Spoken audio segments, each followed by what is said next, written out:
Selamat siang, selamat bertemu kembali dengan saya Pujianto dalam channel Goresan Bahasa. Kali ini kita akan berbicara tentang sekolah kolaborasi, khususnya SMP Negeri 123 Jakarta dengan SMP Hang Tuah 3. Apa dan bagaimana tentang sekolah kolaborasi sekelumit akan kami sampaikan di slide-slide berikut. Selamat mengikuti. Mengapa kok perlu diadakan sekolah kolaborasi? Yang pertama yang melatar belakangi adalah bahwa setiap anak memiliki kesempatan yang sama memperoleh pendidikan yang berkualitas tanpa melihat ia bersekolah di negeri atau di sekolah swasta. Yang berikutnya adalah visi Dinas Pendidikan Provinsi DKI Jakarta yang mengatakan bahwa pendidikan yang tuntas dan berkualitas untuk semua. Sehingga tuntas dan berkualitas untuk semua tanpa membedakan siapa dia dan sekolah di mana. Yang berikutnya masih adanya kesenjangan antara sekolah negeri dan sekolah swasta. Jadi kualitasnya tidak sama.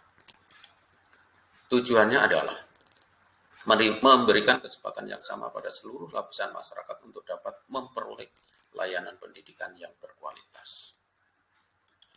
Yang berikutnya mendorong kerjasama antar sekolah, berbagi fasilitas dan kompetensi, serta membangun semangat kegotong royongan.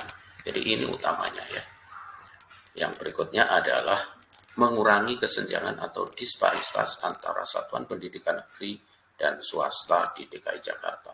Jadi sebenarnya yang melatar belakangi tujuan diadakan sekolah kolaborasi itu intinya adalah memberikan pelayanan yang terbaik kepada masyarakat dan memberikan kualitas yang sama antara sekolah negeri dan sekolah swasta. Sehingga masyarakat itu baik bersekolah di negeri maupun di swasta sama-sama berkualitasnya. Ini makanya di situ adalah ada kata-kata mengurangi kesenjangan atau disparitas antara sekolah negeri dan sekolah swasta. Nah, apa patokannya? Sekolah kolaborasi antara lain Undang-Undang Nomor 20 Tahun 2003 tentang Sistem Pendidikan Nasional, Sisdiknas pasal 5 yang tentang wajib belajar 9 tahun sehingga SD SMP merupakan wajib belajar harus gitu ya.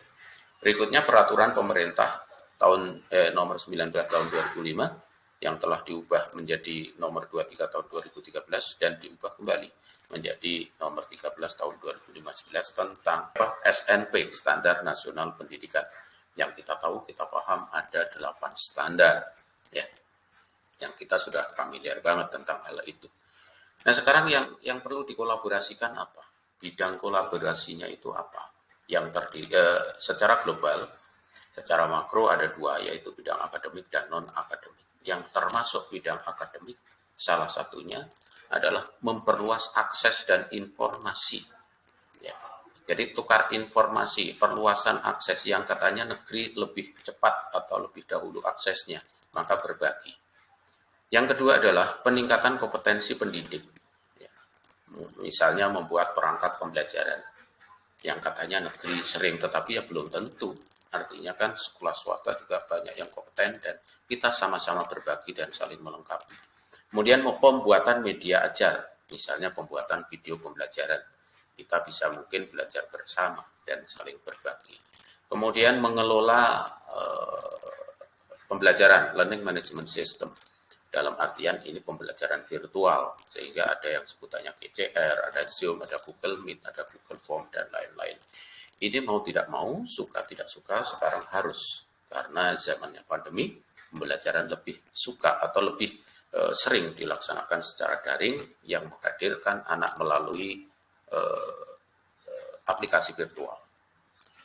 Yang berikutnya adalah pelaksanaan PTS, PAS, PATUS, dan seterusnya. Jadi pelaksanaan ini bisa penyusunan kisi-kisi bersama, kemudian soal, kemudian model pelaksanaan PAT atau PAS, apakah daring atau luring, atau kombinasi, dan seterusnya ini bisa dirumuskan di sini. Yang berikutnya adalah dalam proses pembelajaran. Proses pembelajaran kita bisa belajar virtual bersama, mungkin dalam hal-hal tertentu, materi-materi tertentu kita bisa bekerja sama. kemudian bisa praktek bersama, kemudian bisa penyelenggaraan PTMT, ya, pembelajaran tatap muka terbatas, ini bisa saling tukar informasi. Inilah bidang-bidang kolaborasi yang kami tawarkan. Terus terang ini adalah sebuah rencana atau draft mengenai sekolah kolaborasi antara SMP Negeri 123 Jakarta dan SMP Hang Tuah 3. Lanjut, yang berikutnya adalah yang kami tawarkan tentang kerjasama atau kolaborasi ekstrakurikuler atau non-akademik. Yang pertama futsal, yang berikutnya pramuka, ya, yang berikutnya angklung. Nah, kita tahu bahwa Hang Tuah 3 ini jago atau ahli dalam bermain angklung, sehingga kita bisa berlatih bersama, tukar-menukar informasi, dan belajar bersama saling melengkapi. Itulah tentang sekolah kolaborasi yang kami rintis, kami gagas, kami tawarkan antara SMP Negeri 123 Jakarta dan SMP Hang Tuah 3. Ini link-link YouTube tentang profil sekolah kami, kemudian belajar virtual pramuka, kemudian ada kegiatan-kegiatan, dan ini adalah contoh pembelajaran bahasa Indonesia materi cerpen. Kalau diklik ini akan tayang, tapi ini nanti waktunya kebanyakan. Oleh karena itu, seperti biasa, sebelum ditutup kegiatan atau presentasi ini, izin kami menyampaikan sebuah pantun. Pagi-pagi kita berolahraga, jangan sambil makan terasi. Hari ini kita di Hang Tuah 3 dalam rangka kolaborasi. Demikian, para Bapak, Ibu, dan semua yang melihat tayangan ini.